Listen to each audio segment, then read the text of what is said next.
Segera Anda dengarkan luar biasanya Jawa Timur dalam Potret Jawa Timur. Potret Jawa Timur.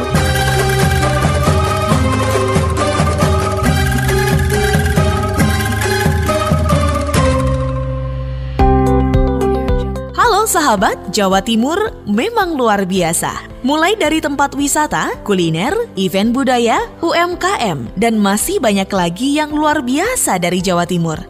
Nah, setiap Sabtu dan Minggu, luar biasanya Jawa Timur akan hadir setiap jam 8 pagi dan 4 sore di program Potret Jawa Timur. Banyak hal menarik yang muncul di masa pandemi, salah satunya soal kreativitas. Kalau di Madiun ada aquascape yang lagi booming. Selain keindahannya, hobi membuat aquascape ternyata mendatangkan untung yang memuaskan. Seperti apa kira-kira atmosfer pecinta aquascape di Kota Pendekar? Kita dengar dulu cerita dari Kiki Desilia, Suara Madiun. Pernah mendengar aquascape? Ya, inilah teknik yang mendekorasi akuarium dengan tanaman hidup. Tentu saja istilah ini sudah tidak asing bagi pecinta akuarium hias. Selain menampilkan suasana bawah air yang asri, aquascape juga memberikan kesan ketenangan bagi pecintanya. Seperti yang dirasakan oleh Rindu Dwi Kartiko. Sudah 5 tahun, dirinya bergelut dengan usaha dekorasi dan penyuplai tanaman untuk teknik aquascape. Berawal dari eksperimen dan ketertarikannya akan dunia bawah air, Rindu mulai menekuni aquascape sejak 2016 lalu. Tak hanya dinikmati sendiri, dia juga membuka usaha sesuai hobinya tersebut. Seiring berjalannya waktu, banyak orang yang tertarik dengan model akuarium miliknya.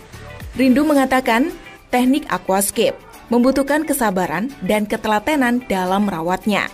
Meski begitu, kegiatan ini bisa dipelajari oleh pemula dengan cara yang sederhana. Tak jauh berbeda dengan akuarium pada umumnya. Aquascape membutuhkan 3 alat utama, yakni filter, CO2, dan lampu. Bagi pemula, disarankan untuk menggunakan tanaman yang mudah perawatannya, seperti Java Moss, Amazon Sword, Lilai Opsi, dan Jawa Fern. Sementara itu, agar akuarium tetap bersih, bisa ditambah dengan keong dan udang. Kedua hewan tersebut bertugas membersihkan kaca dan karang secara otomatis. Jangan lupa untuk memberikan pupuk dan vitamin secara rutin agar tanaman di dalam aquascape tetap hidup dan tumbuh sehat. Aquascape itu intinya cuma 3, menyeimbangkan antara cahaya, nutrisi, sama CO2. Karena karena ini berbanding lurus. Karena kita menciptakan ekosistem yang seharusnya ada di luar. Jadi kita pindah ke ekosistem yang hanya sedikit ini, sekorak ini. Karena tanaman untuk fotosintesis kan butuh CO2. Terus butuh cahaya buat fotosintesis itu kan. Nah, ketika itu sudah seimbang, bisa jalan. Perawatannya 3-4 hari sekali, ganti air seperempat. Jadi kalau tank segini ya, kita ambil segini aja. Ganti air, habis itu diisi air baru, udah. Terus lampu nyala durasi sekitar 4-10 jam. Kalau nggak pakai CO2, cukup 4-5 jam, sampai 6 jam itu udah cukup. Tetaplah kreatif, teruslah aktif, hidup indah dengan berkarya. Salam Kota Pendekar, sampai jumpa. Di samping pandemi yang sedang terjadi, stunting memang jadi PR tersendiri. Berbagai metode sudah digunakan untuk memerangi stunting. Nah, di Nganjuk ada cara menarik dengan menggunakan kolam hidroganik sebagai metodenya. Penasaran bukan? Bagaimana kira-kira cara kerjanya? Dari Ersal Nganjuk, ada Agustin Mertikawati yang berbagi cerita.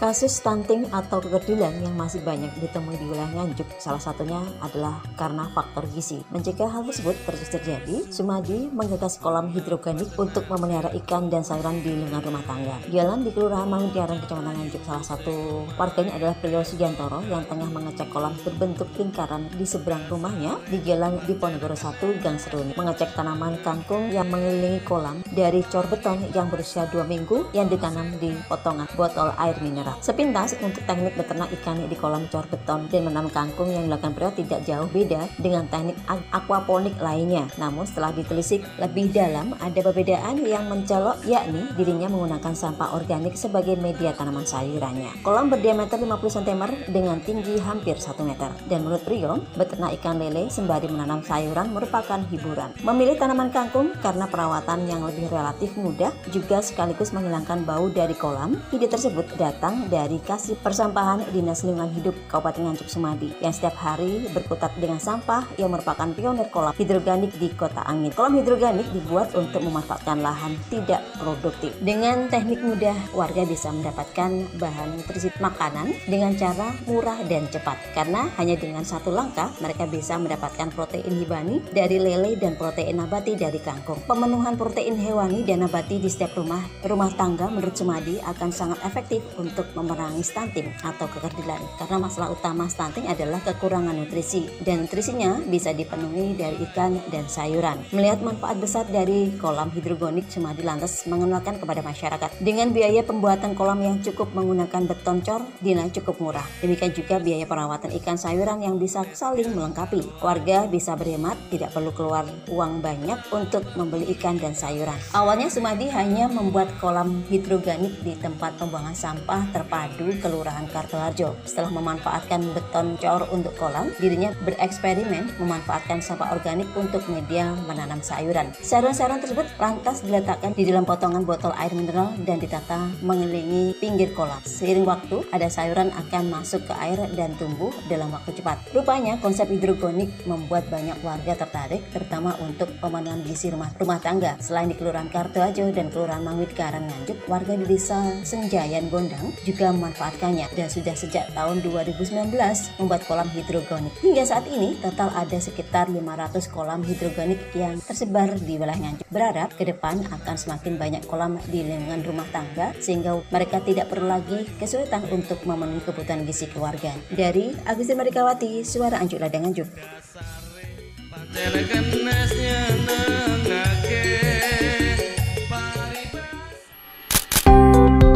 Selanjutnya kita ke Kabupaten Sampang untuk menyeberang ke Pulau Mandangin, sebuah pulau yang mayoritas penduduknya berprofesi sebagai nelayan. Di pulau ini, selain wisata religi, ada sebuah pantai yang bisa digunakan untuk menyaksikan matahari terbit. Sebelum ke sana, lebih baik kita dengar dulu Mabrul Al-Aziz dari Suara Sampang yang punya cerita.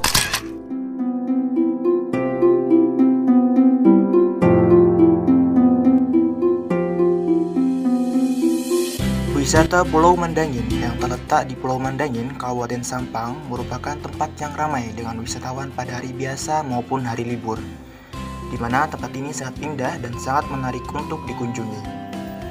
Sebuah wisata alam yang sebagian besar penduduknya berprofesi sebagai nelayan dengan memiliki luas tempat yang cukup besar, sekitar 1.650 meter persegi. Nama Mandangin yang mempunyai banyak versi menyebutkan Mandangin berasal dari kata mandak angin, yang artinya pemberhentian angin. Ada juga menyebutkan nama Mandangin berasal dari kata pemandangan, sebab di pulau tersebut terdapat banyak pemandangan yang sangat indah. Selain Anda menikmati panorama keindahannya, di Pulau Mandangin juga Anda bisa berwisata religi. Ada dua tempat panorama yang indah di Pulau Mandangin, yaitu Mandangin Timur dan Mandangin Barat. Kalau Anda ingin menyaksikan keindahan saat matahari terbit, di sana terdapat Pantai Candin. Pantai dengan seonggok batu besar di tengahnya, masyarakat di sana menyebutkan Candin. Dan begitu sebaliknya, jika Anda ingin melihat keindahan pantai pasir putih dengan lembayung senja yang indah, Anda bisa menuju ke Mandangin Barat. Bagi wisatawan asal kota Sampang, sudah tidak bingung lagi untuk mendatangi lokasi wisata Pulau Mandangin di Sampang. Akan tetapi, bagi Anda wisatawan luar kota bahkan luar negeri, jangan khawatir dan bingung. Anda bisa memakai kendaraan pribadi seperti mobil atau motor, karena memakai kendaraan pribadi akan lebih menyenangkan daripada memakai kendaraan umum. Akan tetapi, jika Anda memakai kendaraan umum seperti bis umum atau angkutan lainnya, Anda bisa berhenti di terminal bus kota Sampang. Setelah itu melanjutkan dengan menggunakan ojek ataupun kendaraan pribadi menuju Pelabuhan Tanglok, lalu menaiki kapal motor hingga sampai di lokasi wisata Pulau Mandangin tersebut.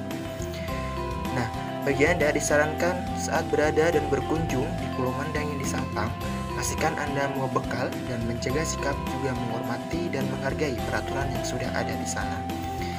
Selamat berwisata di Pulau Mandangin Sampang. Kita ke Kabupaten Blitar untuk belajar sejarah. Ada Osa Ahmad, Persada Blitar, yang kali ini bercerita tentang sebuah situs peninggalan Kerajaan Majapahit di era Raden Wijaya. Dipercaya sebagai tempat ibadah umat Hindu, situs ini sangat nyaman untuk dikunjungi karena terletak di tengah desa dengan pemandangan yang sangat asri. Situs Sukosewu merupakan sebuah situs sejarah yang terletak tidak jauh dari Candi Kotes. Hingga saat ini belum diketahui secara pasti apa fungsinya, namun diyakini situs Sukosewu ini merupakan tempat pemujaan untuk umat agama Hindu. Situs yang terletak di Dusun Cungkup, Desa Sukosewu, Kecamatan Gandusari ini merupakan peninggalan Kerajaan Majapahit ketika masih diperintah oleh Raden Wijaya. Situs Sukosewu terletak di sebuah gundukan tanah dengan luas sekitar 25 meter persegi dengan beberapa peninggalan seperti meja altar dan bagian bawah arca. Kedua peninggalan tersebut yang membuat sebagian orang meyakini bahwa situs ini digunakan untuk pemujaan umat agama Hindu. Pemandangan yang asri di tengah pedesaan membuat situs ini nyaman untuk dikunjungi. Untuk menuju situs Sukosewu, perjalanan sama dengan cara menuju Candi Kotes karena jaraknya hanya beberapa ratus meter saja. Kendaraan roda 4 maupun roda 2 bisa sampai di parkiran candi ini. Hanya saja untuk mencapai situs ini perlu sedikit jalan kaki menyusuri pematang sawah dan kolam ikan tradisional. Nah, tunggu apa lagi? Buat sahabat yang berasal dari luar kota Blitar, bisa mampir ya ke situs Sukosewu.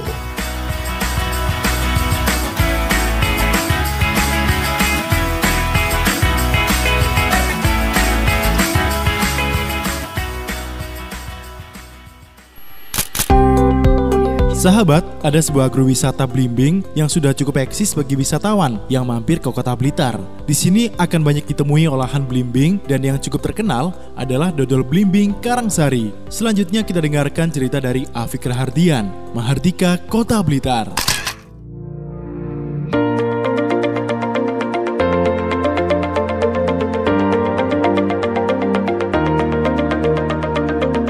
Sahabat, Kota Blitar memiliki agrowisata Blimbing Karangsari yang cukup eksis di kalangan wisatawan, baik lokal dan domestik. Tidak hanya kesejukan perkebunan belimbing yang bisa dinikmati, agrowisata Blimbing Karangsari juga menawarkan banyak sekali olahan belimbing yang bisa menjadi pilihan oleh-oleh Anda ketika berkunjung ke Kota Blitar. Salah satu olahan belimbing Karangsari yang cukup terkenal adalah dodol belimbing.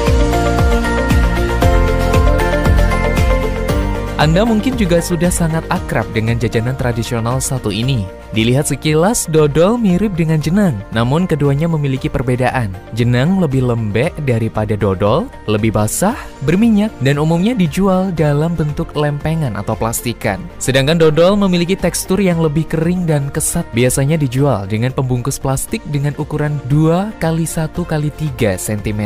Nah, yang membedakan dodol blimbing dengan yang lainnya dari tekstur lebih lengket dan rasanya sedikit masam khas buah blimbing.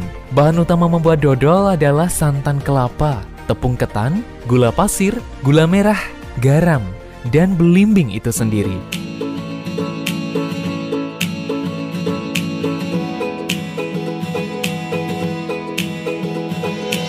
Dalam proses pembuatannya, seluruh bahan akan dimasukkan ke dalam kuali besar dan dimasak menggunakan api sedang. Selama belum matang, bahan-bahan ini harus diaduk agar menyatu dan menghasilkan tekstur lengket. Waktu pemasakan dodol sendiri membutuhkan waktu 4 jam.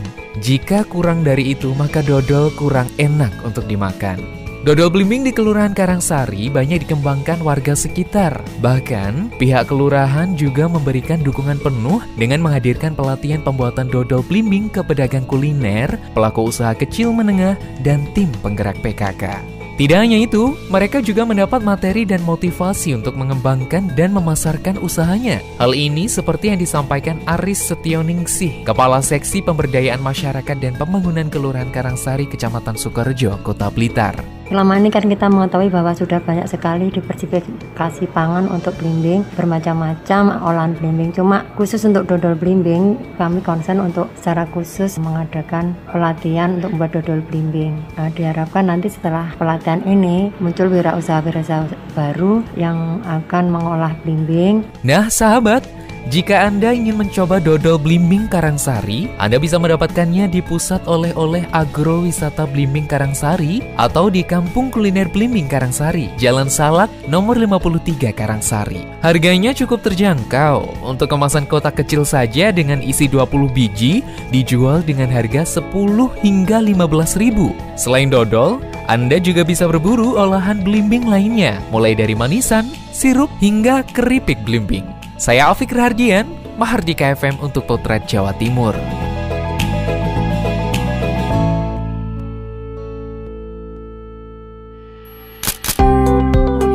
Dari keunikannya, ekonomi kampung ini terangkat melalui usaha ternak bebek dan olahan telurnya. Secara administratif bernama Desa Kebonsari yang terletak di Kecamatan Candi Sidoarjo. Nah, sekarang banyak warga yang menamainya dengan Kampung Bebek dan sentra penghasil telur asin rasa-rasa. Atika Amzar, Suara Sidoarjo.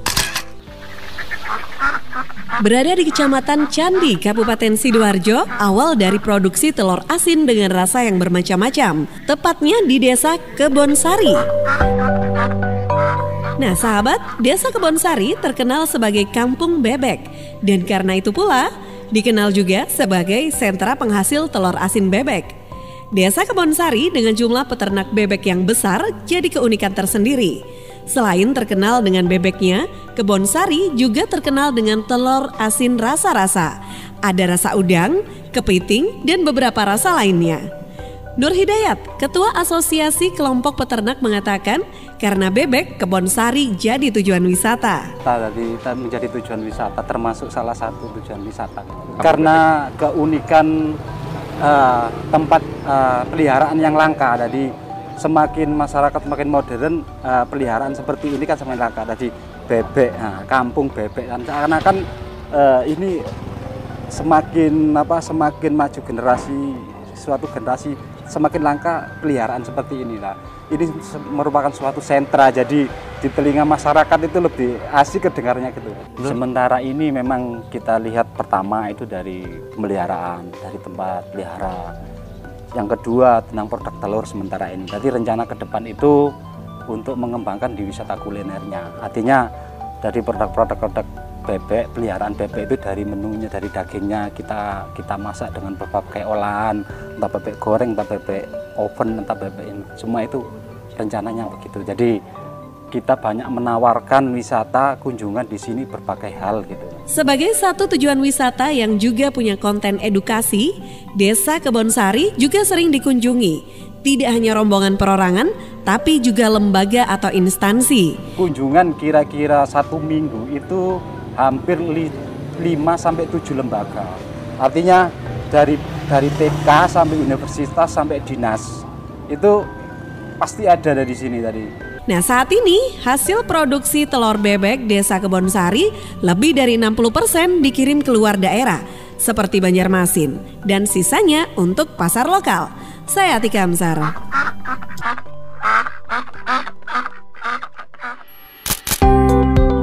Masih bicara soal kuliner, saat ini kita ke Ngawi terlebih dahulu. Anda tahu letok? Kalau tidak tahu, di kota lain memang lebih dikenal dengan nama sambal tumpang sebagai lauk pendamping. Nah, Anda wajib ke Kabupaten Ngawi untuk mencicipinya, karena warga di sana semuanya bisa membuat letok. Renata Surya, Suara Ngawi yang bercerita.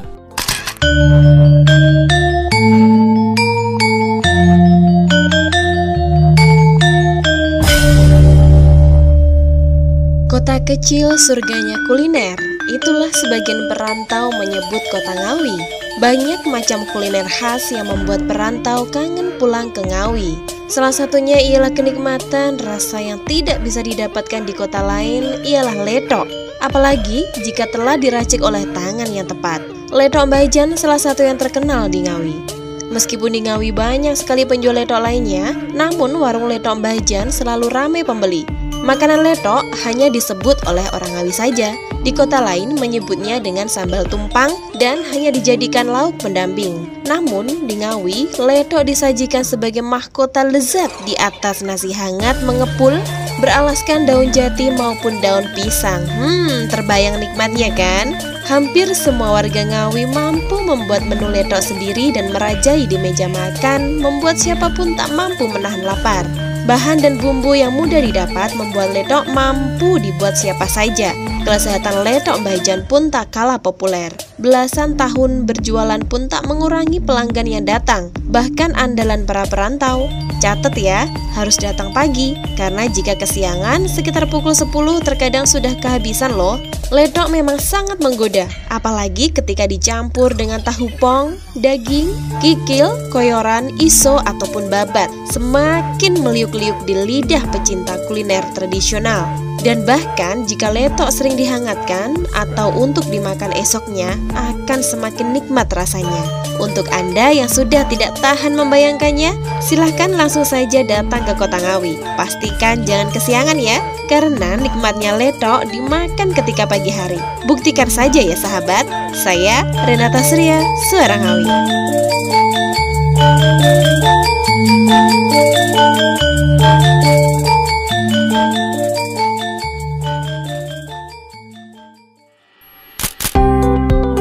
Yang terakhir kita ke Gresik untuk mencicipi sego menir, kuliner khas Gresik yang terbuat dari olahan beras kecil yang dicampur dengan bumbu tertentu. Bisa disebut langka, tapi sangat pas untuk Anda.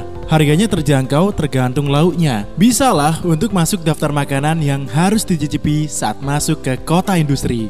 Ruzar, Suara Gresik yang bercerita.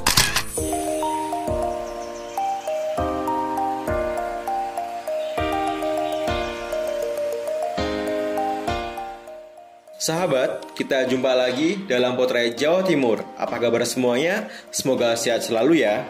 Kota Gresik. Kalau ngomongin nama kota satu ini, memang tidak ada habisnya ya. Banyak sekali pesona khas yang ditawarkan oleh salah satu kabupaten yang terkenal dengan nama kota industri. Salah satunya adalah kuliner khas kota Gresik. Banyak sekali panganan yang kita jumpai apabila mengunjungi kota Gresik. Salah satunya adalah sego menir. Sego menir merupakan salah satu kuliner khas kota Gresik. Nama menir sendiri berasal dari beras menir, yakni beras kecil hasil dari patan padi saat digiling yang diolah langsung dengan bumbu dan dicampur dengan sayur bening. Mengenai lauk dari sego menir sangat bervariasi, mulai dari bali belut, sayur kangkung, peye udang, dadar jagung, tul dadar, dan juga sambal pencit. Berbeda dengan nasi kerawu yang biasa dijumpai di setiap penjuru kota Gresik, sego menir masih sangat terbilang langka.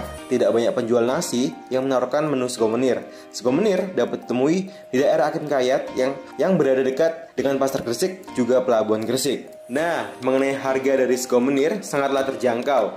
Harga sego menir per porsi adalah Rp7.000 sampai dengan Rp18.000. Itu tergantung lauk yang dipilih ya sahabat.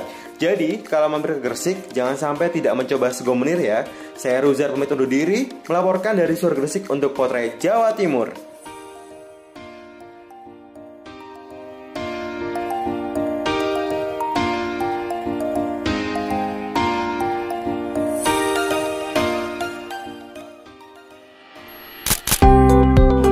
Dan masih banyak luar biasanya Jawa Timur belum terekam dalam Potret Jawa Timur kali ini. Nantikan episode berikutnya setiap Sabtu dan Minggu jam 8 pagi dan 4 sore.